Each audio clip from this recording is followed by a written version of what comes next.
আসসালামু আলাইকুম।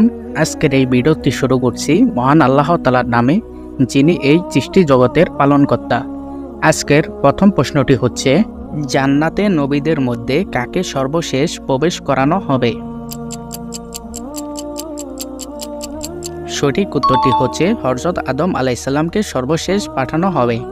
জান্নাতবাসীরা কোন ভাষায় কথা বলবেন? সঠিক উত্তরটি হচ্ছে আরবি ভাষায় কথা বলবেন। হযরত ইউসুফ আলাইহিসসালাম কার পুত্র ছিলেন? সঠিক উত্তরটি হচ্ছে হযরত ইয়াকুব আলাইহিসসালাম এর পুত্র ছিলেন। বাইতুল মামুদ কিসের নাম? সঠিক উত্তরটি হচ্ছে ফেরেশতাদের ইবাদতখানা। ওযুকে কি বলা হয়? সঠিক উত্তরটি হচ্ছে নামাজের চাবিকাঠি। কোরআনে কোন দুটি দেশের কথা উল্লেখ হয়েছে?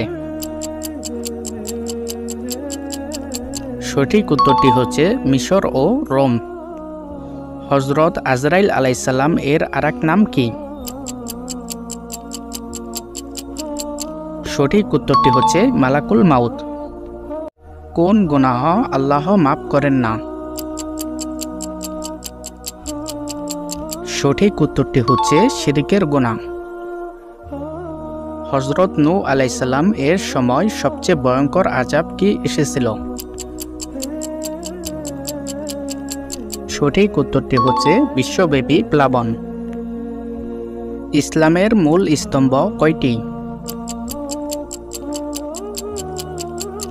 সঠিক উত্তরটি হচ্ছে 5টি।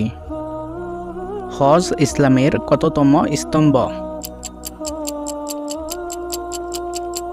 সঠিক উত্তরটি হচ্ছে 4র্থতম স্তম্ভ। ইসলামে প্রতি বছরে কতবার হজ প্রতিষ্ঠান হয়? সঠিক উত্তরটি হচ্ছে একবার। ভিডিওর এই পর্যায়ে আপনাদের কাছে অনুরোধ থাকবে, যারা এখন আমার এই চ্যানেলটি সাবস্ক্রাইব করেন নাই তারা অবশ্যই সাবস্ক্রাইব করে রাখবেন। ইহরাম বাঁধা হজের কততম কাজ? সঠিক উত্তরটি হচ্ছে প্রথম কাজ।